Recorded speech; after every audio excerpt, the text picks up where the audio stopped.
Günaydın sevgili dostlar. Harika bir günden herkese merhabalar. Birazdan sevgili kardeşim, dostum Engin gelecek ve yine kendimizi dağlara vuracağız. Bugün ne taşı çıkaracağız, nereye gideceğiz hiç bilmiyorum. Birazdan gelecek ve detayları Engin'den alacağız. Bugün sadece Engin'le taş konuşmayacağız. Onun bu zamana kadar yaşamış olduğu buradaki maceraları, nasıl bu kadar mutlu kalabiliyor? Gerçekten bu kadar mutlu mu yoksa kendini bu şekilde mi motive ediyor? Çıkardığı taşları satabiliyor mu? Hangi platformlarda satıyor? Ankara'dan Muğla'ya göç edip uzun yıllar yaşamış olduğu tüm badireleri mutlu mu, mutsuz mu, pişmanlıkları var mı? Hepsini masaya yatıracağız. Yani özetle bugün hem bir taş çıkarma günü olacak hem de Engin'le küçük bir göç söyleşisi olacak. Şimdiden iyi seyirler. Video başlamadan önce şöyle videomuzu bir beğeni atmayı, kanalımıza abone olup bizleri desteklemeyi unutmayın lütfen. Haydi gün başlasın. Evet sevgili dostlar, Engin geldi ve ilk söylediği şey ne biliyor musunuz? Bugün neşem acayip yerinde dedi. Hiç şaşırmadık. Ne kadar güzel kardeşim. Allah bozmasın da. Amin abi. Bize de şu işin sırrını bir anlat be. Taş desin. Taş mı? Bu üzerine taktığın taşlar mı veriyor sana bu mutluluğu? Bilmem. Ya hayat felsefesi ya birader. Yani yeni olan bir şey değil ya. Uzun yıllardır uyguladığım bir şey zaten. Malum biliyorsun sürekli. Evet. Videomuzun girişinde dostlarımızla paylaştım. Seninle de paylaşayım. Bugün senin buradaki yaşantını, pişmanlıklarını, yaşadığın zorlukları, varsa tabii pişmanlıkları, yapmış olduğun işi, o çıkarttığın taşları 50.000 dolar yazdık ya. 100.000 çok, dolar. tabii bayağı böyle bir tepki aldı. Yani dedi ki o taşları siz 50.000 dolara zor satarsınız. Yani sonuçta bir gerçek. Yani o taşın gramı 50 dolara satılabiliyor. Pazarını bulabilirseniz. Fazla. Ki Engin 30 yıldır bu işi yaptığı için kendisi tabii ki bunun pazarını buluyor. Ama bu her ürün için geçerli. Yani Aynen öyle. herkes gitti, bu taşı buldu. Nerede satacaksın? Evinde gramı 50 dolarlık bir taş olur. Ama onu nakde çevirmek için biraz bu sektörde yıllarınızın geçmesi, çevrenizi yapmış olmanız gerekiyor. Pazarlamanız. Kardeşim, Bununla tüm ilgili bunları konuşalım ya. konuşalım. Vakit kaybetmeyelim. Yolumuz uzun. Herhalde 1-1,5 saatlik bir sürüşümüz olacak. Kesinlikle. Yolda tüm bu konuları sana soracağım. Sözü sana bırakacağım. Girişte ben çok konuşurum. Canımsın. Haydi bakalım yola düşelim. Hadi gidelim. Sevgili dostlar, yine yola düştük. Yolda olmayı çok seviyoruz. Bir bilinmeze doğru gitmek, ne bulacağımızı bilmemek, akışa bırakmak, enerji harcamak, sevdiğin dostunla bir arada olmak. Şimdi yolda giderken böyle kendimize yiyecek bir şeyler de alacağız. Böyle piknikvari, dağda o açlıkla, o yorgunlukla, orada o dağda ne yersen ye zaten sana muhteşem geliyor, harika geliyor. Orada yediğim böyle bir peynir ekmek, bir bardak ayran çok kıymetli oluyor. Sevgili dostum Engin. Canım. Evet, nereye gidiyoruz? Birazcık böyle ipuçları alalım. Nereye gidiyoruz? Hedefimizde hangi taşları çıkartmak var? Valla şimdi bölge olarak Kavaklıdere bölgesine gideceğiz yine. Yalnız farklı bir tarafına gidiyoruz. Kavaklıdere'nin malum çok geniş bir coğrafya. Evet. Hedefimizde hangi taşlar var? Ya bu aralar Duruze kristal avı yapmamıştık bayağıdır. Duruze kuvars mı? Ha, aynen. Kristal kuvarsın Duruze formunda olanlar, kayaç üzerinde olanlar. Onlardan yakalamaya çalışacağız. Turgit taşlarımız var. Yine gideceğimiz bölgede turgit taşı çıkartacağız. Bu nasıl bir şey? Ya nasıl bir şey? Böyle yine volkanik bir yapıdır.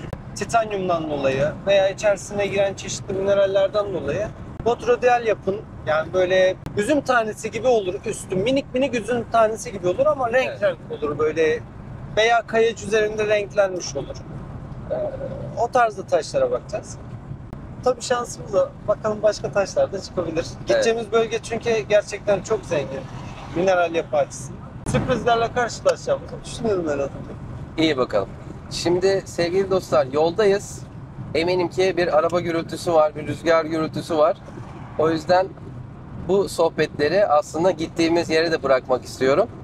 Gittiğimiz yerde sevgili dostum Engin'e hem bugün çıkaracağımız taşların detaylarını, hem o taşları çıkartmak için coğrafyada hangi bölgelere baktığını, nasıl ipuçlarını değerlendirdiğini Engin'le konuşacağız. Hem bu işi yapmak isteyen dostlarımız varsa onlar da bu videolara bakıp dağa çıktıkları zaman kendileri nereye bakacaklarını daha iyi anlayacaklar, daha iyi bileceklerdir.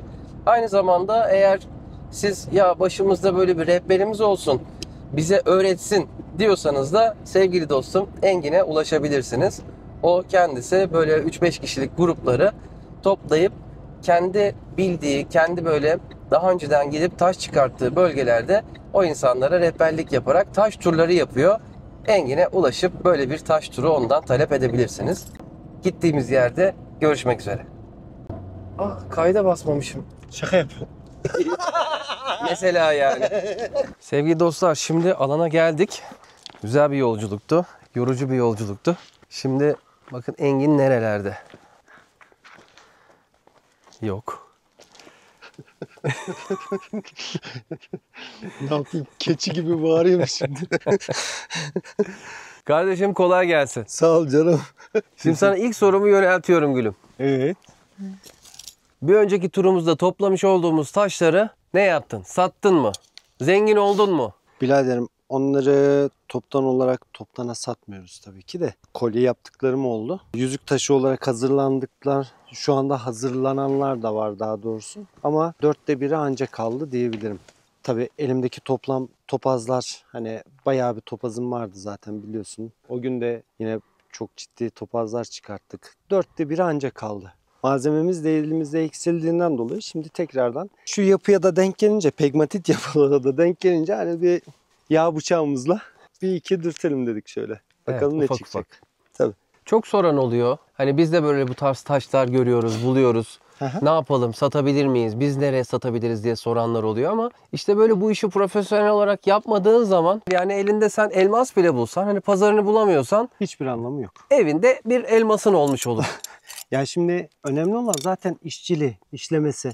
Sen bunu bir pırlanta kesim dediğimiz kesim tarzına çevirdiğin zaman elindeki değerli taşları haydi istediğin her yerde, kuyumcularda olsun, zadekar deriz. Sanatçı insanlardır bunlar, zadekarlar. Yani şeyler yaparlar. İşte bir takıyı sıfırdan tasarlarlar. Bir kolyeyi, bir bileziği, bir yüzüğü sıfırdan tasarlarlar. Bunlara istediğiniz gibi satabilirsiniz. Burada önemli olan şeye açık olması, sertifikaya açık olmasıdır. Satmış olduğunuz ürünlerin ki eğer mi? orijinal taşla satıyorsanız sertifikaya da açıktır. Yani ben hep öyle diyorum zaten. Benim sattığım ürünlerin tamamı sertifikaya açıktır istediğiniz gibi.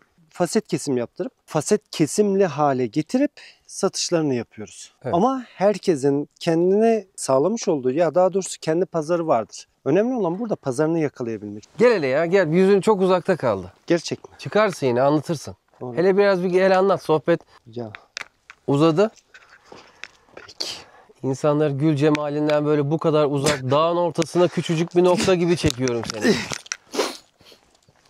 Baba şimdi şöyle, ben kendi sağlamış olduğum pazarı kendime kullanıyorum haliyle. Burada hiç kimseye kırılacak, dökülecek bir şey 30 yok yıllık zaten. emekten bahsediyorsun. Tabii ki.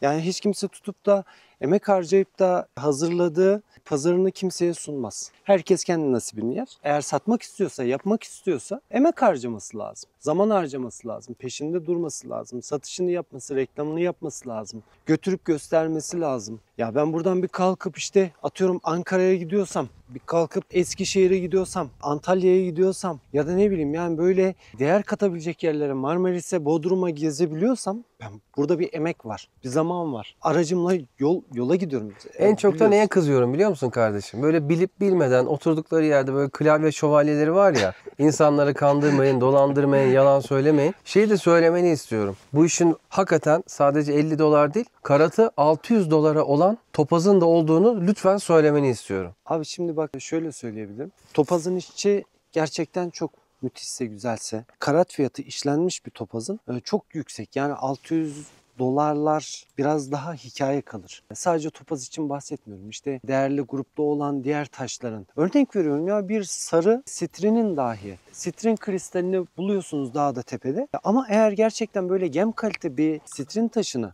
çok güzel bir şekilde işlediğiniz zaman kendi değerinin en az 100 katına satıyorsunuz. Bu sizin elinizde. Yani bu 600 dolarla falan ölçülebilecek bir şey değil. Belki Evet. 1000 dolara satarsınız, 1500 dolara satarsınız. Bir diaspor taşı. Yani diğer işte bizim ülkemizde diasporun farklı şeyleri vardır. Markaları vardır. Herkes kendine göre bir marka almıştır işte. Çoğu bölgede olan, sadece Milas bölgesinde de değil. Yani birçok bölgede bulunan, işte buradan atıyorum. Ya çok değişik, aklınıza gelmeyecek yerlerde vardır. Evet. Boksit yeter ki alüminyum boksit olsun. Ham olarak aldığınız fiyatlar, işte gazetelerde falan yazar ya, elmastan 100 kat daha pahalı diye. Bu hale gelebilmesi için önemli olan burada kesim ve kalitesi. Siz tutturduğunuz anda İşte atıyorum karat fiyatını 2000 dolara da satabilirsiniz. 1500 dolara da satabilirsiniz. Eğer gerçekten güzel bir malzeme ise daha yüksek fiyata da satabilirsiniz. Burada önemli olan nihai müşteri. Bir de dostum o malı nerede sattığında da alakalı. Öyle bir gel senle şöyle bir yan yana gelelim. Sevgili dostlar, geçenlerde sosyal medyada karşıma bir yayın çıktı. Pazardan aldıkları 5 dolarlık botları bir AVM tarzı bir mekanda modacıları getirerek, influencerları getirerek sahte böyle bir günlük bir sosyal deney tadında bir dükkan açmışlar. Bir yorumlar yapıyorlar kardeşim. Bir açıklamalar. Diyor ki 5 dolarlık bot. Diyor ki inanamıyorum, çok güzel bir bot. Harika bir sunumu var. Çok güzel çizgileri var. 600 dolar yazmışlar üstüne ve onu satın alıyor. Yani aslında biraz da içinde bu boyutu var. Yani bu topaz taşını siz bir festivalde gördüğünüzde ona belki 1000 dolar 2000 dolar vermezsiniz. Tabii ki. Ama bir mezatta gördüğünüz zaman bu da işin bir gerçeği. Ya da bir AVM'de çok lüks bir kuyumcuda gördüğünüz zaman böyle ışıkların içinde, kadifelerin içinde Tabii ki, işlenmiş tabii bir ki. şekilde görünce ona o 1000 doları 2000 doları verir. Bu insanoğlu, bu algı, bu Kesinlikle. maalesef savunduğum bir şey de değil bu arada kesinlikle. Bir ürünün değeri neyse her yerde aynı olmalı. Aynen Benim öyle. savunduğum bir şey değil. Aynen öyle. Ama bu da hayatın, sistemin, dünyanın gerçekleri. O yüzden yorum yaparken sadece bizim bu dağlardan, taşlardan topladığımız taşların fiyatını söylediğimiz zamanki fiyata o tepkiyi göstermeyin. Tüm bu bilgileri değerlendirerek bir yorum yapmanızı nacizane tavsiye ediyorum sevgili dostlar. Burada da bu adamın yaptığı işi lütfen hafife almayın, küçümsemeyin. O yaptığınız yorumlar sizin 2 saniyede yazdığınız yorumlar ama burada bazen insanlara dokunabiliyor, üzebiliyor. Yani burada bir emek var. Lütfen emeğe saygı gösterin. Eyvallah eyvallah. Hadi göstermiyorsun madem yazma. Yani rahatsız oluyorsan yazma. İzleme de bak hayatına, işine. Yani bak bir izleyebileceğin 1001 tarz kanal, 1001 tarz içerik var. O yüzden hani sen onu yazma özgürlüğün varsa benim de bunu söyleme özgürlüğüm var. Adamı Ya. hasta etmeyin. canınızı sıkmayın. Kesin olan.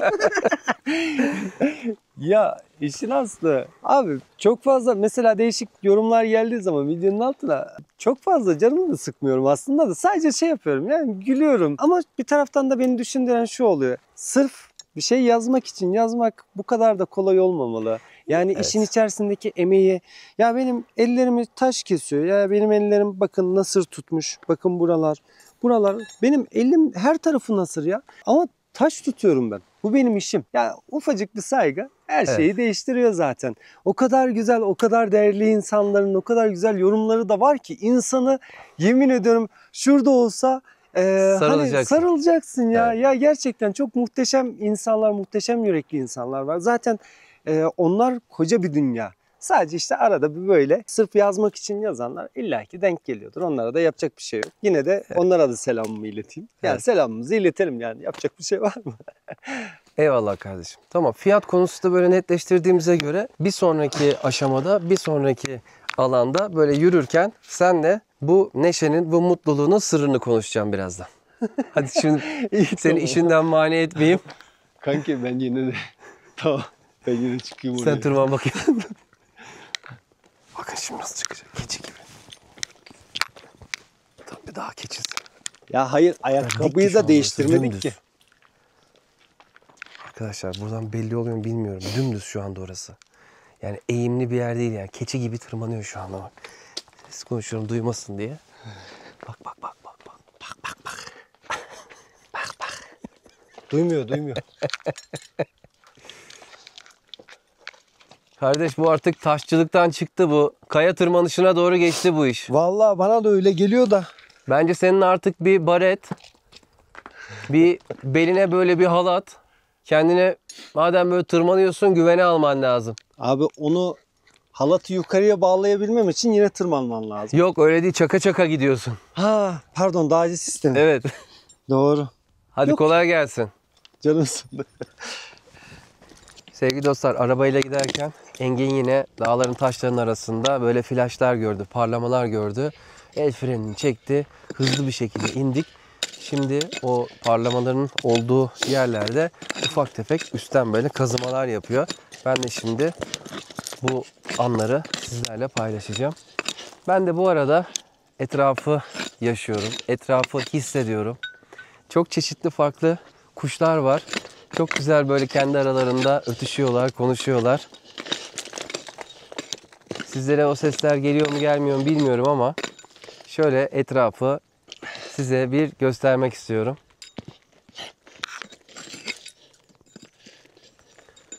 Maalesef geçtiğimiz yıllarda bu bölgede çok yangınlar olmuştu. Bu bölgede etkilenen bölgeler arasında.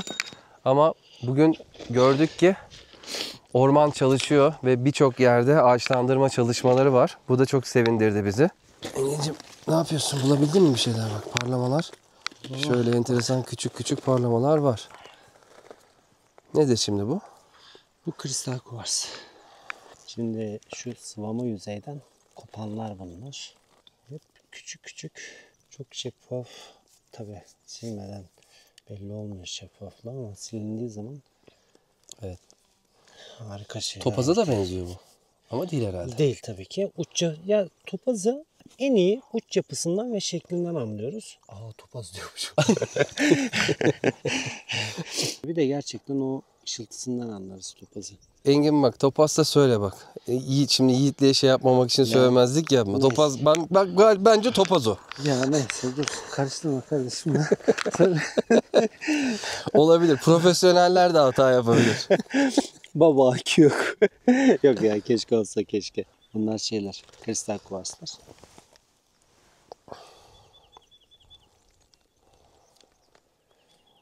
Bulunduğumuz yerde goşenit. Başka ne çıkıyor? Yani herkimer. Böyle çok değişik kristallere de rastlayabiliyoruz. Çok hoş ya. Bak bunlar tam böyle kolyelik parçalar Tabii değil tabii mi? aynen. Bunlardan kolyeler falan yapıyoruz zaten. Abi o kadar bir şeffaf şeyler çıkıyor ki kristaller insanı gerçekten kendinden oluyor. Ya sen şimdi nereden gördün de bu taşı? Bu taşın altında dedin. Kristal var Tolga dedin. Kesin gel aç kamerayı dedin Ya kardeşim. şimdi nereden söyledim? Bak burada bir tane damar var. Kocaman bir damar. Evet. Boylu boyunca inen. Evet. Ve bu damarın sonrasında kayaların üzerinde de parlamalar gördüm. Bu bölgede kristal olabileceği anlamına gelir ki zaten toprak yapısına baktığımız zaman da bu toprak yapısı kristal yapısıdır. Belirli emareler bir araya geldiğinde diyebiliyoruz ki hani burada işte şu taş var. Bunlar kristal için geçerli. Tabii başka taş türleri için de yine benzer yöntemler var. Bir de tabii 20 yılın 30 yılın tecrübesi. Daha önceden sen bu emareleri gördün. Deneme yanılma yöntemiyle gittin, baktın, Tabii gördün, ki, çıkardın. tabii ki, Dedin ki tabii bu ki. varsa bu vardır. Tabii ki. Öğrenmek lazım. Yani önemli olan burada kendini geliştirmek istiyor musun, istemiyor musun? Bak, Evet. minik bir küme. Bu teorik bilgi.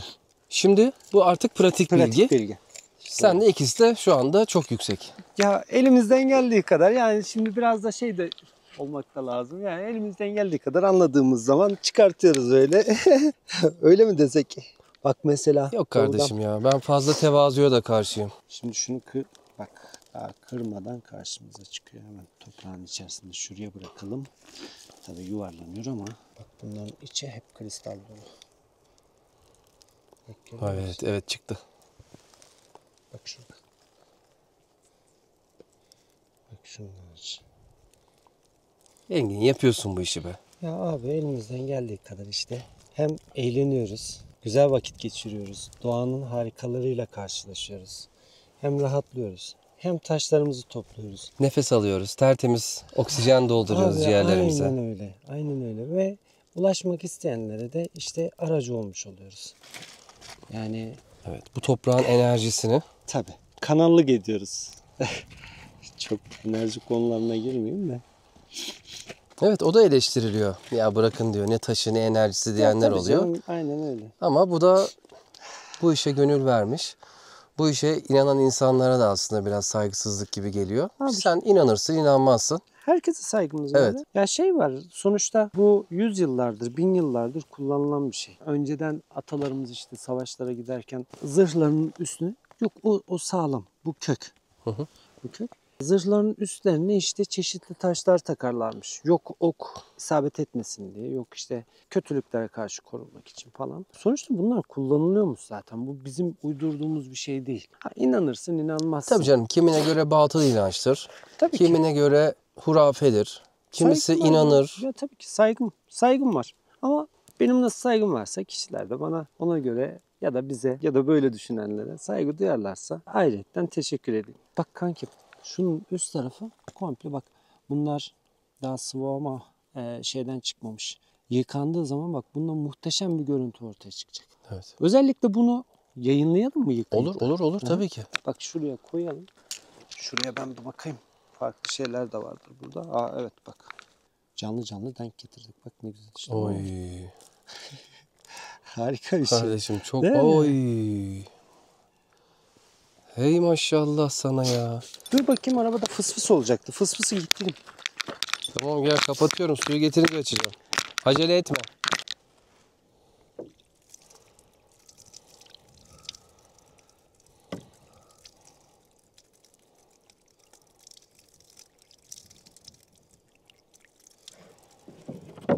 Çıktı güzellik.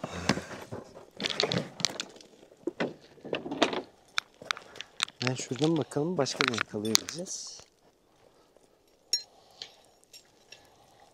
Evet bu güzellik şu anda bu toprağın altında oluşmuş.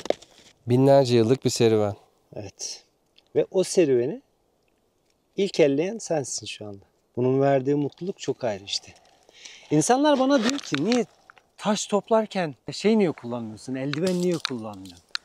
Bir de o zaman toprak hissedemem ki. Ya bir de yani şimdi gelmişsin buraya topraklanıyorsun. Vücudundaki bütün negatif elektriği oraya toprağa veriyorsun. Zaten bütün hayatımız o frekansların içinde geçiyor. Radyasyonun içinde geçiyor. Aynen. Kösele lastik ayakkabıların içine geçiyor. Bari elimizden şu anda değil mi? O plastiği niye giyelim elimize şu anda o eldiveni Tabii takalım? abi yani ellemem lazım. Ben bunları hissetmem lazım. Her türlü güzelliği. Şuna bak. Oy. Tabii şimdi tam da belli olmuyor ama ben fark ediyorum da kamera yakalıyor mu bilmiyorum Tolgam. İnan ben de çekerken yani montajda göreceğim. Çünkü çok parlak şu anda güneş. Hı hı. Ama ben mümkün mertebe görebildiğim kadar çekiyorum kardeşim. Olur mu? Evet ya ben böyle kazıp da böyle çıkartıldığı zaman daha çok hoşlanıyorum. Böyle duvarın içine böyle sıvama gibiydi böyle şimdi. Bir macera. Allah bak mutluluğa bak. Gel bakalım. Kardeşim be.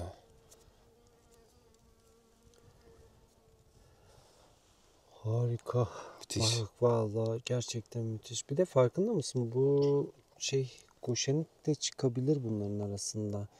Parlaklığı çok muhteşem çünkü yapıları biraz da Evet. uçlar kristal yapısı yassı ve uçları biraz daha kristalden daha da farklı. Kuarstan daha da farklı. Bazı kristallerin uçları işte kendini ele veriyor. Güzel bir şekilde anlayabiliyorsun. Baksana şuna baba.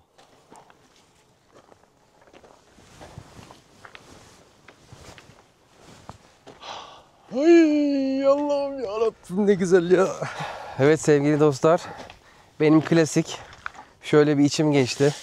Arabada bir yarım saat bir kestirdim Engin çalışırken. Şimdi de uyandık. Engin yolda gelirken yine rahat duramadı. Birkaç yerde durdu. Topaz gördüm dedi. Bir şeyler gördüm dedi. İndi bir şansını denedi. Şimdi de böyle muazzam bir yere geldik. Öğle yemeğimizi yiyeceğiz.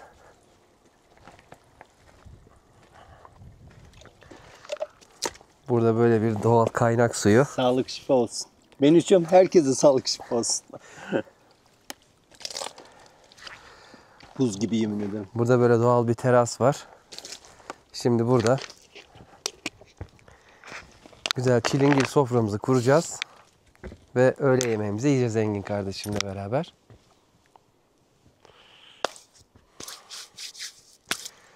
Şu güzelliğe bakar mısınız ya? Sen çam kokularına bak abi, çam kokusuna.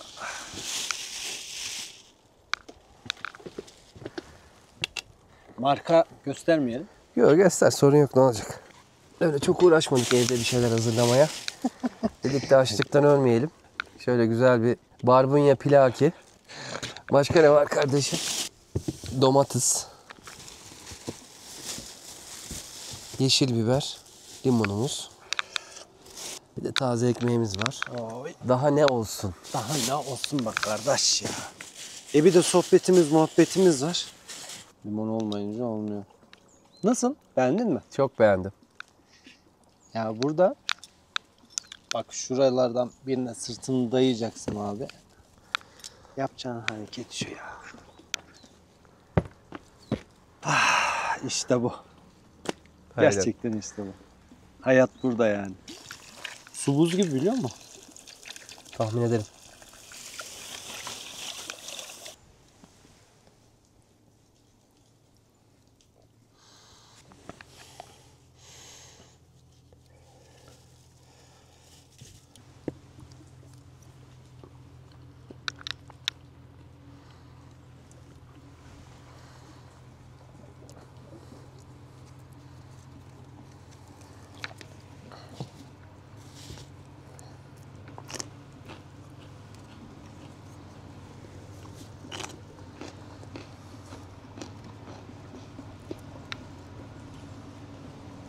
Büyük iş makinesi gidiyor, acaba nereye?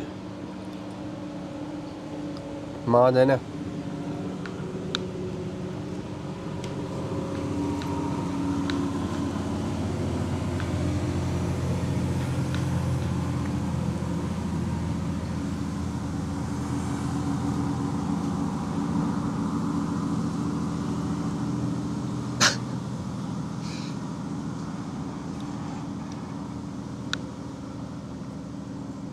Yani şu ambiyansta, şu öğle yemeğimizde şunun bizi bulması yine benim kaderim gibi geldi bana. Kaderimdir dedim, üzülmedim ki. Üşüdün mü? Baba, suyu elledim ya. Su gerçekten çok soğuk ya. Sevgili dostlar, şimdi öğle yemeğimizi yedik.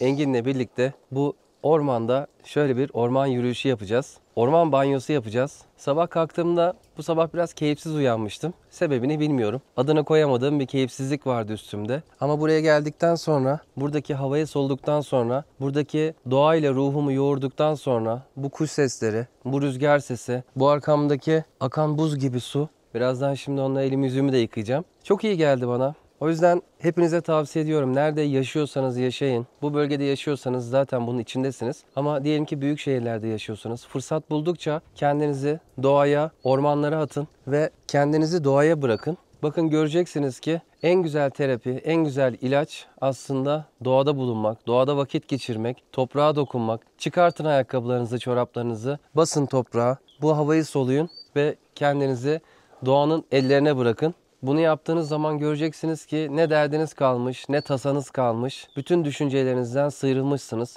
Nefesinize odaklanın, doğaya odaklanın. Bu sessizliğe, bu doğanın, bu güzelliğin, buradaki bu hayvanların içinde kendinizi iyileştirin, şifalandırın. Hadi yürüyüşümüz başlasın ve bu yürüyüşümüzün içinde de kameramız da açık olacak. Engin'le sohbetimizi, söyleşimizi yürüyerek yapacağız. Haydi başlayalım.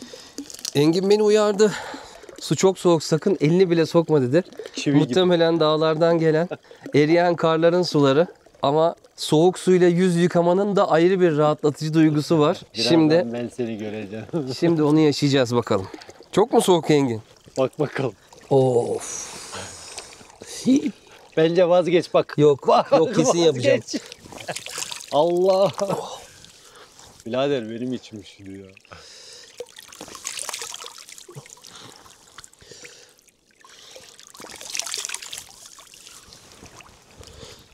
Abi yüz felci geçiririz. Bak. Yok abi çok güzel bir şey bu ya.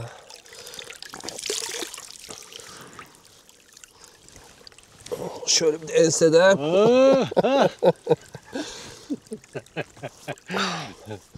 Bence sen de yapmazsın Engin. Sağ ol kardeşim, ben dönüşte yaparım. Aynı bizim şeyin suyu gibi. Beyobası bölgesinde Yuvarlakçay'ın suyu gibi. Buz gibi.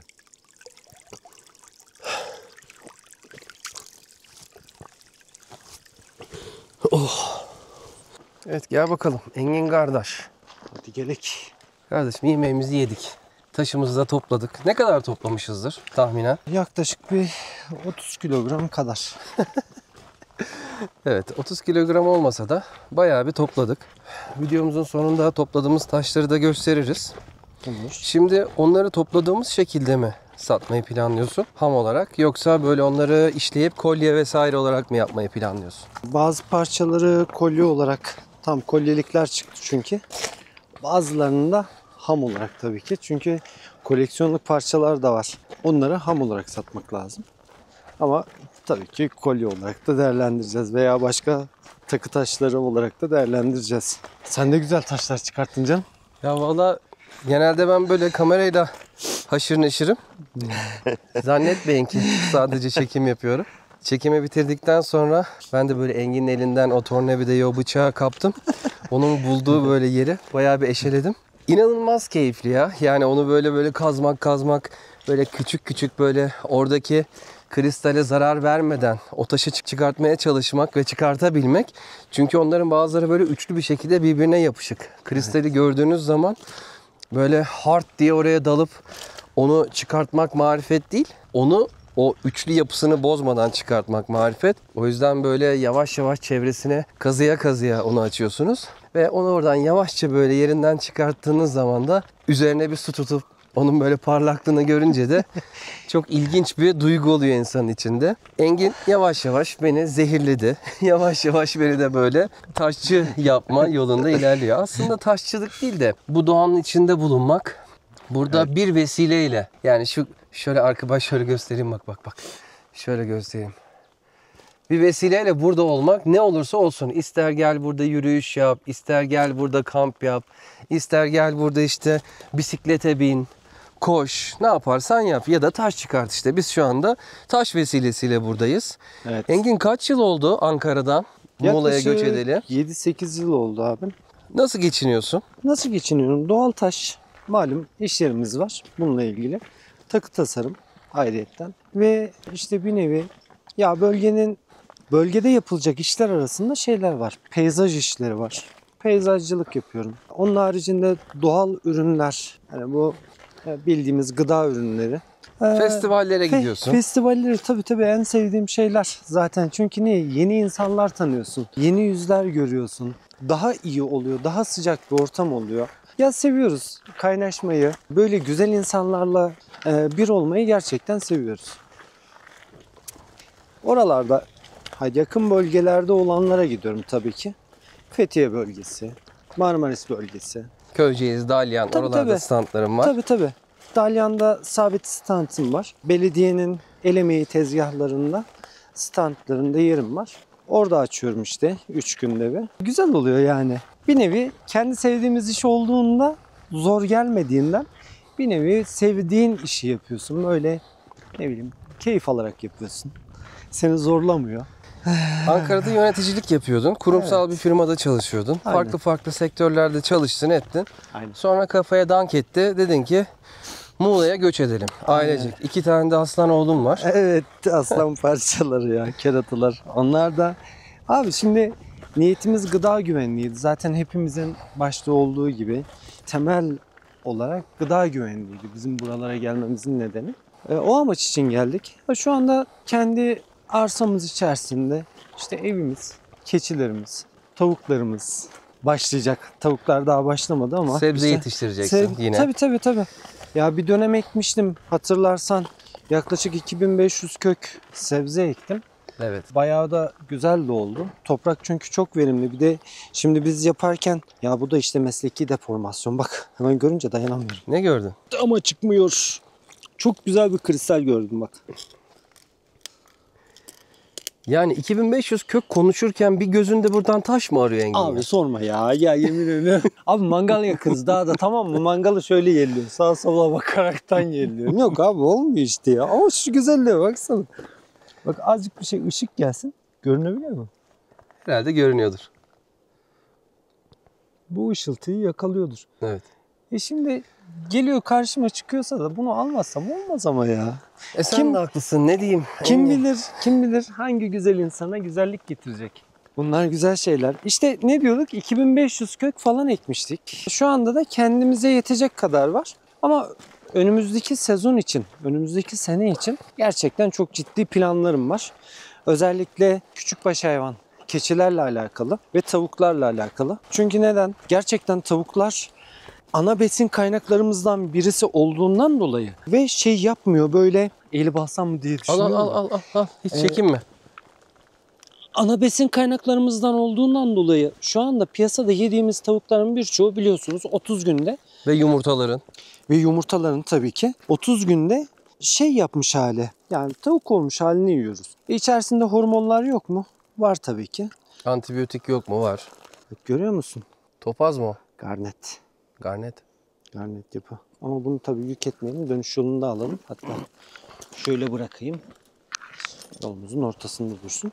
Et tavuğu işte yumurtasından yararlanacağız. Ya zaten doğa çok bereketli. Sen ona 1 veriyorsun, o sana 100 dönüyor. Ya ben zaten şimdi keçiyle bu tavuğu özellikle bir taraftan şey için de istiyorum. Şimdi sistem kendi kendini tamamlaması için. Biliyorsun ki tavuk gübresiyle keçi gübresi gerçekten hatırı sayılır gübrelerdir şey için, bitkiler için.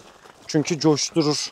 Yani daha doğalı yok gibi desem yeridir. Yani daha doğalı yok zaten. Bir de biz biliyorsun daha önce de tavuk yapıyorduk. Atık yönetimi için de tavuk çok önemli. Abi sorma ya. Hiçbir Evet. şey kalmıyor. Aynen öyle. Gıda atığı, tavuklar Terminator gibi hepsini götürüyor. Hem yemden tasarruf etmiş oluyorsun. Hem de bir de tavuğun şöyle bir güzelliği var. Bahçende ne kene bırakır, ne akrep bırakır, Evet. ne böcek bırakır. Yılan gelmesini engelliyor, fare gelmesini Tabii engelliyor. ya, çok enteresan bir şey ya. Bir yandan da Gerçekten. sana o yedirdiğin yemekler, bu döngü, mesela sebze de ürettin diyelim ki, o sebze artıklarını ona veriyorsun. Aynen. Sonra o tekrar sana gübre olarak Ve yumurta hizmet oluyor. etmeye devam Tabii, ediyor. Tabii. Ya aslında ne kadar basit.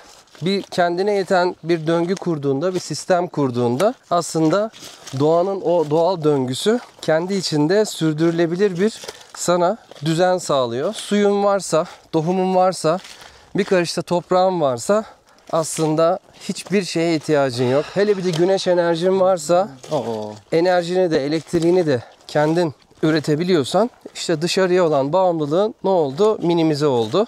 Doğru. Aynen. Ya işte sistemin içerisinde kaybolmamak lazım.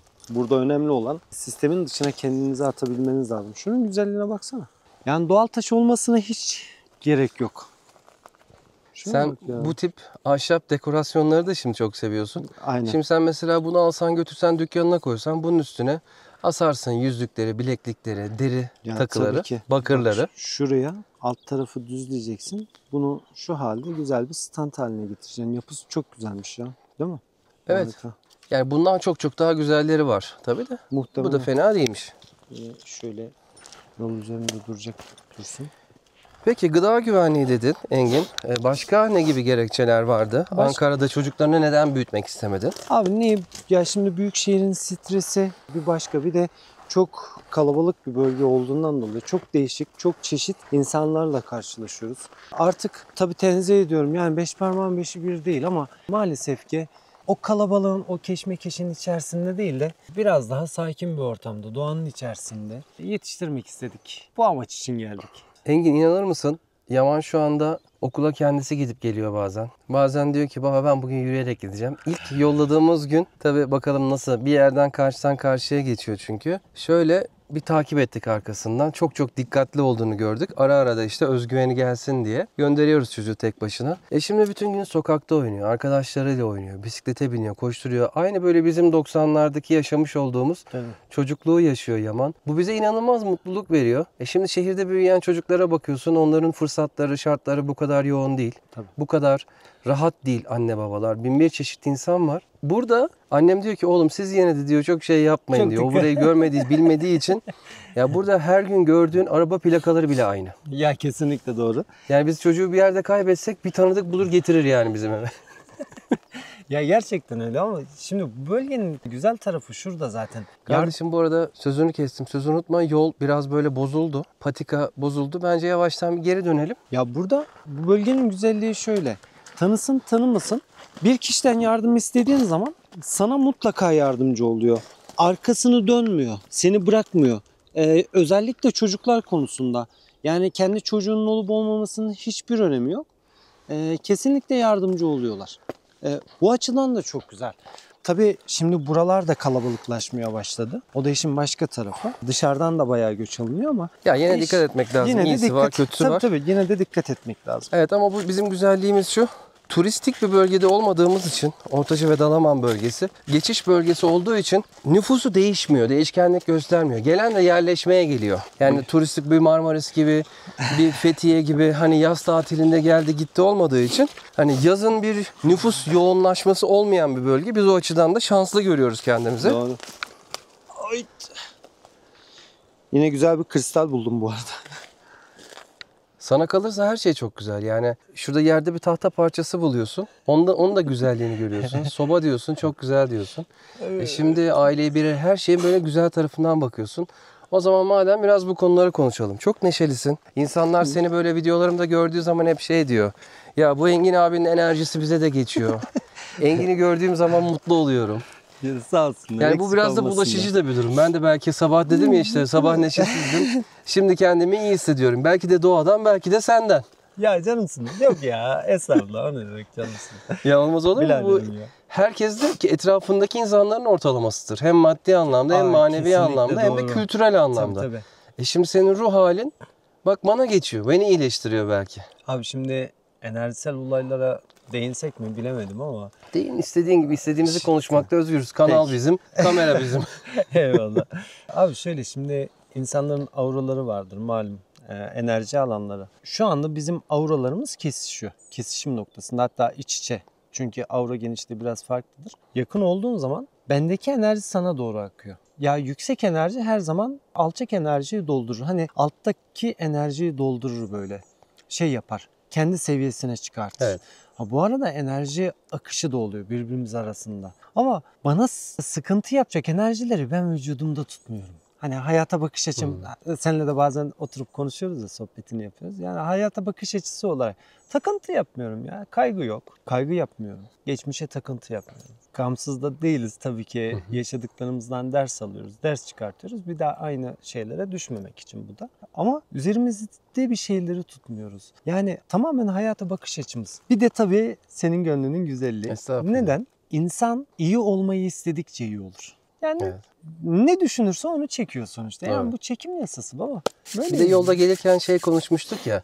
Ya işte kafaya takma. Yani bir şeyleri kafaya takmayın. Yani bu çok çok basit yani, dile kolay. O yüzden ben onu biraz böyle değiştirerek bir tavsiye vermek istiyorum. Eğer hani bir şeyi kafaya takma dediğinde, o kafaya taktığın şeyle sen kavga etmeye başladığında, onunla onu düşünmemek için mücadele etmeye başladığında aslında onu besliyorsun. Aslında onu kafandan atmaya çalıştıkça hep ona odaklanıyorsun ve onu düşünmeye başlıyorsun. Tabii.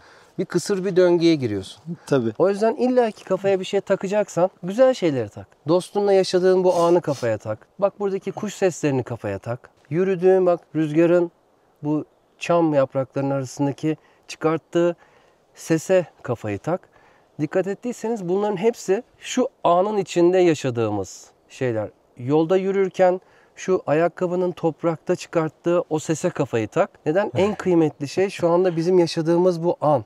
Aslında sonsuzluk. Kesinlikle öyle ya. Bunu düşündüğünde sonra bir bakıyorsun o kafaya taktığın şey aslında ne kadar anlamsızmış.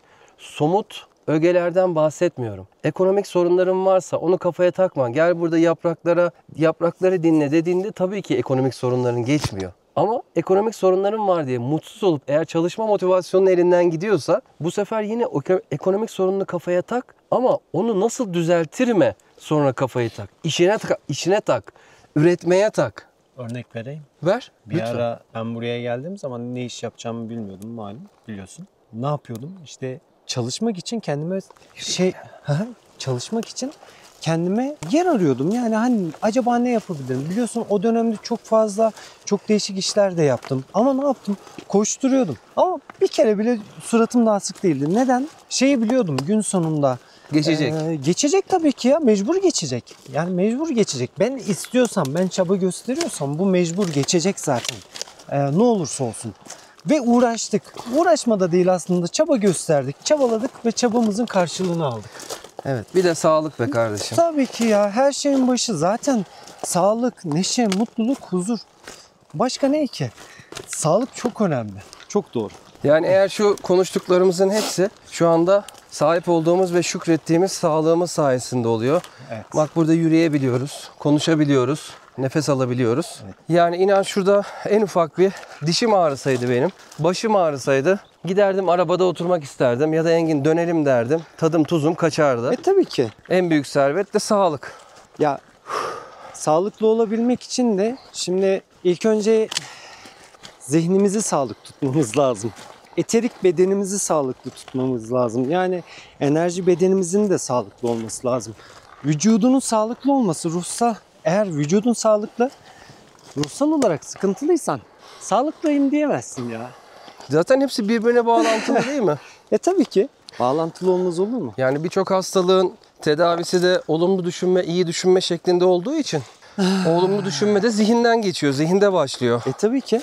Aynen öyle. Bu arada kristaller yol üzerinde bayağı güzel ışıltılar. Adam taktı ya. Bunun da takıntısı taş. Abi baksana. Sanki taşçıyız arkadaş ya. Adama dedik ana tak dedik. O andaki sadece taşlara odak şu anda. Abi bak ama ben sana da cevap veriyorum yani bir taraftan da anda rast geldiğim güzellikler olursa bu güzelliklerden de faydalanmam da gerekiyor. Şuna bak ya, ne kadar güzel. Ya sonuç olarak şu anda bir yandan da çalışıyoruz ya Engin. Evet. Bak taş çıkartıyorsun. Ben video çıkartıyorum. Yani şu anda burası bizim ofisimiz. Böyle ofise can kurban ya. Ama sevgili dostlar kolay da değil yani, onu da söyleyeyim. Hani böyle dışarıdan nasıl gözüküyor bilmiyorum ama hani Engin'in yaptığı iş özellikle çok emek yoğun ve fiziksel bir iş. Bilmen de gerekiyor, tecrübe de gerekiyor. Bak şöyle anlatayım. Bak şimdi. Adam şuraya bakıyor. Sen de bakıyorsun, ben de bakıyorum. Ama adam şu bölgede gidiyor mesela, diyor ki burada var diyor. Bu taşın üstünde ben diyor bir şeyler okudum diyor. Bunun altında var diyor. Şimdi bunu bilmeyen bir insan için buraya gelip bu taş arayışı yapmak samanlıkta iğne aramaya benziyor. Mesela çilek kuvars. Hah, bak bulmuş çilek kuvars diyor. Şimdi bu. En sevdiğimiz şey. Evet biz rahat inmişiz ya burası. Yokuş inmişiz, anlamadım. Şimdi yokuş çıkıyoruz. Bayağı uzun geldi değil mi? Yok biraz, hem de bir yandan konuşmaya çalıştığım için nefesim yetmiyor. Yaşlılık. Ay arkadaş. Yanlarım ağrıyor. Arya. Ya ben 26 yaşındayım. Yani evet, ruhsal olarak öyle. Ben de Fiziksel- kendime her zaman 22 yaşındayım diyorum. Kardeş şimdi geleceğimiz parladı. Orada sıkıntı yok. Şu kafanın üstünü görmezsen baba vallahi ne dersen de. Yaş olarak 26 diyorum benim. Evet, kimliğin üstüne de birileri bir zaman uydurmuş, yılları saymış. Sen diyor 41 yıldır buradasın diyor. O zamanı kim belirlemiş, neye göre belirlemiş? O da ayrı bir tartışma konusu. O yüzden anda kalıyoruz. Anı yaşıyoruz. Açıklayabildiğimiz en güzel zaman Bu şimdiki zaman, şimdiki an. Naneleri gördün mü? Nanelerin üstüne basıyoruz ara ara. Aynen. Böyle bir kokusu geliyor ki. Bölgede narpız deniyor bunlara. Doğru. Yabani nane. Geçtiğimiz yıllarda fasulyelerimizin altında yaprak bitleri oluşmuştu. Evet. Engin kardeşimle çok güzel bir ilaç yapmıştık. Doğal bir ilaç yapmıştık. Doğru. O tarifin içinde zambağından, okaliptusundan, Narpız. bu narpızdan, dağ kekiğinden tut. Hepsi var. Öyle bir ilaç yaptı ki inanın ben de içecektim yani. Üstüne sıksan gerçekten parfüm olacak Evet. düzeyde. Tabii onun içinde Zararlı zambak, olan evet. zakum. Zambak demişim. Zakum. Zakkum, evet, pardon. Zakum olmasa bitkisi Tamam, bir şifa kaynağı. gerçekten öyle. Üstüne sık parfüm olur. Sevgili dostlar, muhabbetimizin ve bu yolun burada sonuna geldik. Şimdi videomuzu kapatmadan önce şu arabanın üstüne bugün topladığımız taşları şöyle bir serelim. Sizlerle paylaşalım. Ne topladık, bugün neler çıkarttık ve Engin onları nasıl değerlendirecek? Onları bir sizle paylaşalım. Ondan sonra da müsaade isteyelim sizden. Sevgili Engin, Sevgili kardeşim. tezgahı hazırladın. Evet. Seç beğen al. Bugünkü doğanın bize sunduğu güzellikler bunlar. Şu anda burada görmüş olduğunuz bütün taşlar bugün çıkartıldı. Aynen öyle. İlk alandaki kristaller, bunlar kuvarslar. Evet, söz sende Engin.